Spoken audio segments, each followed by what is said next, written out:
Salut à tous et à toutes et bienvenue au flash d'information sur CAMNews 24. Sommet des chefs d'État sur la piraterie maritime. L'aéroport de Simalène aménage ses installations. Une équipe conjointe conduite par la ministre des Transports et de la Communication accompagnée des autorités administratives et sécuritaires du Fundi a effectué une tournée d'inspection à l'aéroport de Yaoundé-Simalène ce mardi 18 juin 2013. C'était à l'effet de s'assurer que les dispositifs techniques, sécuritaires et d'aménagement sont en train d'être pris pour accueillir les différentes délégations attendues dans la capitale politique dans le cadre de cet événement attendu donc pour les 24 et 25 juin prochains. À cet effet, lors d'un point de presse, le ministre de la Communication, Issa Tiroma Bakari, a dévoilé aux journalistes toutes les dispositions prises pour leur assurer une bonne couverture médiatique de l'événement.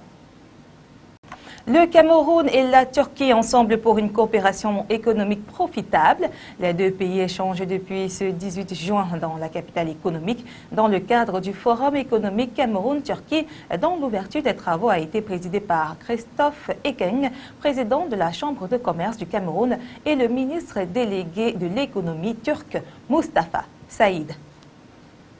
Autre coopération bilatérale, le Cameroun et le Nigeria qui resserrent leurs liens diplomatiques. Le consul honoraire du Nigeria à Douala a reçu l'onction administrative pour exercer dans le littoral et à l'ouest ce 18 juin au cours d'une cérémonie qu'a présidé le gouverneur de la région du littoral, Joseph Betty Assomo, dans la salle des banquets de la région. Les représentants des autres missions diplomatiques basées à Douala étaient également présents. Et parlant de communication, le Conseil national s'ouvre aux professionnels de la capitale économique du pays. La demi-douzaine de membres de la structure conduite par Monseigneur Joseph Beffé Ateba a échangé avec les hommes des médias établis à Douala sur ses missions, les raisons de sa création et ses objectifs. C'était au cours d'une conférence de presse donnée ce 18 juin dans un hôtel de la place. Cette rencontre faisait partie ainsi de son programme entamé à travers la visite de quelques structures de la ville. À présent, l'essentiel de la page étrangère avec nos confrères de l'agence France Presse. C'est officiel, le gouvernement afghan prend le contrôle de la sécurité du pays à la place de l'OTAN. Une étape importante sur la voie du retrait occidental d'Afghanistan.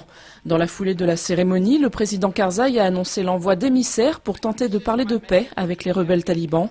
Quelques heures plus tôt, une bombe a explosé à Kaboul, près de la maison d'un de ses alliés. Bilan, au moins 3 civils tués. Une conférence de paix sur la Syrie, oui, dès que possible, disent les pays membres du G8 réunis en Irlande du Nord. Ils souhaitent aussi un accord sur un gouvernement de transition formé par consentement mutuel.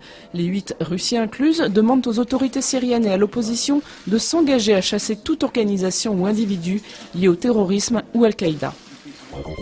Il nie les faits, mais le parquet de Budapest a malgré tout inculpé le criminel de guerre nazi présumé Laszlo Ksatáry pour son rôle dans la Shoah et la déportation de 12 000 juifs pendant la Seconde Guerre mondiale. Le procès pourrait commencer à la mi-septembre. Ouverture à huis clos au Puy-en-Velay du procès de l'assassin et violeur présumé d'Agnès Marin. La collégienne de 13 ans avait été retrouvée brûlée en novembre 2011. L'accusé, âgé de 19 ans, est également jugé pour le viol commis un an plus tôt d'une adolescente de 16 ans dans le Gard. Sa remise en liberté après cette agression avait suscité une vive polémique. Ces êtres humains, ils ne savent pas ce qu'ils veulent. Après l'avoir chassé impitoyablement il y a une trentaine d'années, voilà qu'ils font tout pour réintroduire le hamster d'Alsace, un adorable rongeur en voie d'extinction. Rien que cette année, quelques 600 Cricetus cricetus, son petit nom savant, vont retrouver les champs alsaciens. Il est loin le temps où les enfants se faisaient un peu d'argent de poche en chassant cette boule de poil pour aider les agriculteurs. Voilà, c'est la fin de ce flash d'information. Merci de nous avoir suivis.